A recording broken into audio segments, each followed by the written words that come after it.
পড়াশোনার গণ্ডি পেরিয়ে বাস্তব জীবনের প্রস্তুতির পথে পড়ুয়াদের এগিয়ে দিতে অভিনব উদ্যোগ নিল পশ্চিম মেদিনীপুর জেলার খড়গপুর ২ নম্বর ব্লকের অন্তর্গত বারবাসী হাই স্কুল। সম্প্রতি বিদ্যালয় প্রাঙ্গণে আয়োজিত হলো বাৎসরিক সাংস্কৃতিক অনুষ্ঠান, চিত্র ও হস্তশিল্প প্রদর্শনীর পাশাপাশি এক ব্যতিক্রমী খাদ্য মেলা। এই খাদ্য মেলায় কয়েকশো ছাত্রছাত্রী নিজেদের হাতে তৈরি পিঠে, পায়েস, ঘুগনি, চা, কফি সহ নানা রকম খাবার নিয়ে স্টল সাজায়। পড়ুয়াদের উদ্যম, পরিকল্পনা ও সৃজনশীলতায় স্কুল চত্বর যেন উৎসব মুখর হয়ে ওঠে। দুদিন ব্যাপী অনুষ্ঠানের প্রথম দিনেই খাদ্য মেলাকে ঘিরে ব্যাপক ভিড় লক্ষ্য করা যায়। শিক্ষক, শিক্ষিকা, অভিভাবক এবং স্থানীয় মানুষজন মেলায় উপস্থিত হয়ে পড়ুয়াদের উৎসাহ যোগান। খাবারের গুণমান ও উপস্থাপনা দেখে খুশি ক্রেতারা অল্প সময়ের মধ্যেই অধিকাংশ স্টলের সামগ্রী কিনে নেন। এতে পড়ুয়াদের মুখে ফুটে ওঠে আত্মবিশ্বাসের হাসি। ছাত্রছাত্রীরা জানায়, নিজেদের তৈরি জিনিস মানুষের পছন্দ হওয়ায় তারা ভীষণ অনুপ্রাণিত হয়েছে এবং ভবিষ্যতে এমন কাজে আরও মনোযোগী হতে চায়। বিদ্যালয়ের প্রধান শিক্ষক মাধব মাইতি জানান, পড়াশোনার পাশাপাশি হাতে কলমে অভিজ্ঞতা, দায়িত্ববোধ এবং আত্মনির্ভরতা মানসিকতা গড়ে তোলাই এই উদ্যোগের মূল লক্ষ্য। তিনি বলেন, শুধু পাঠ্যপুস্তক নয়, বাস্তব জীবনের প্রস্তুতিও জরুরি। সেই ভাবনা থেকেই এই ধরনের আয়োজন। আগামী দিনে আরও বৃহৎ পরিসরে খাদ্য মেলার পরিকল্পনার কথাও জানান তিনি।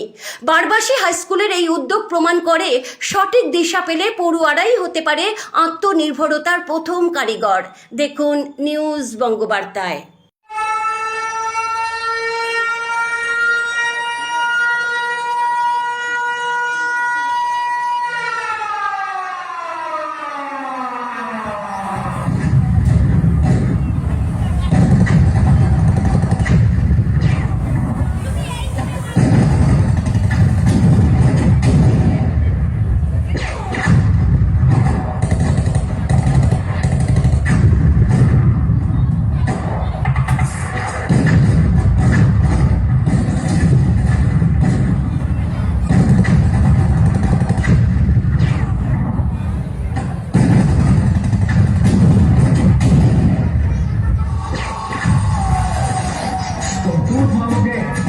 हम खींच देंगे, तुम कश्मीर मांगोगे, हम खींच देंगे। মূলত কি রয়েছে আপনাদের স্কুলে, কি কর্মসূচি নেওয়া হয়েছে? পশ্চিম মেদিনীপুর জেলার বারবাসী হাই স্কুলে অনুষ্ঠিত হচ্ছে বার্ষিক সাংস্কৃতিক অনুষ্ঠান, শিল্প এবং বিজ্ঞান মডেল প্রদর্শনী, ফুড ফেস্টিভ্যাল এবং বিনামূল্যে স্বাস্থ্য পরীক্ষা শিবির। পড়াশোনার পাশাপাশি ছাত্রছাত্রীদের সার্বিক বিকাশের লক্ষ্যে প্রতি বছরই আমরা এই ধরনের অনুষ্ঠান করে থাকি। এবছর একটু বৃহৎ পরিসরেই আমরা এই অনুষ্ঠান করছি। এবারে আমাদের অনুষ্ঠানের একটা বিশেষ তাৎপর্য আছে। যেসব ছেলেমেয়েরা পিছিয়ে পড়ছে শিক্ষাক্ষেত্রে, তাদেরকে আমরা সামনের সারিতে তুলে আনার চেষ্টা করছি। বিভিন্ন অনুষ্ঠানে তাদেরকে আমরা অংশগ্রহণের সুযোগ করে দিয়েছি, যাতে করে তারা তাদের প্রতিভা দেখানোর সুযোগ পায়, সেই সঙ্গে সঙ্গে তাদের আত্মবিশ্বাস তারা অর্জন করতে পারে। আমাদের এই সাংস্কৃতিক অনুষ্ঠানে নাটক রয়েছে, নাচ, গান, আবৃত্তির কোলাজ রয়েছে। আমরা নাটকের মাধ্যমে, বিশেষ করে আমাদের বিদ্যালয়ে যে কন্যাশ্রী মেয়েরা রয়েছে, ওই কন্যাশ্রী মেয়েরা একটা নাটক পরিবেশন করবে, আজকেই সেটা হবে। এই নাটক হারানো সুরের মাধ্যমে আমরা সমাজকে একটা বার্তা দিতে চাই যে বাল্যবিবাহ একটা অপরাধ এবং মেয়েদের নিজের পায়ে দাঁড়ানো খুব জরুরি। অনুষ্ঠানের পাশাপাশি আমাদের শিল্প এবং বিজ্ঞান মডেল প্রদর্শনীও আছে, সেখানেও ছাত্রছাত্রীরা তাদের প্রতিভার স্ফুরণ দেখিয়েছে।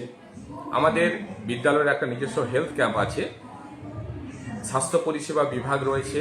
এখানে একজন স্বনামধন্য ডাক্তারবাবু আছেন, ডক্টর অনিরুদ্ধ দাস।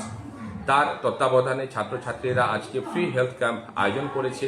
প্রায় 100 জনের উপরে স্থানীয় বাসিন্দা থেকে আমাদের অভিভাবক, অভিভাবিকাগণ এর সুযোগ নিয়েছেন, এই পরীক্ষা করেছেন।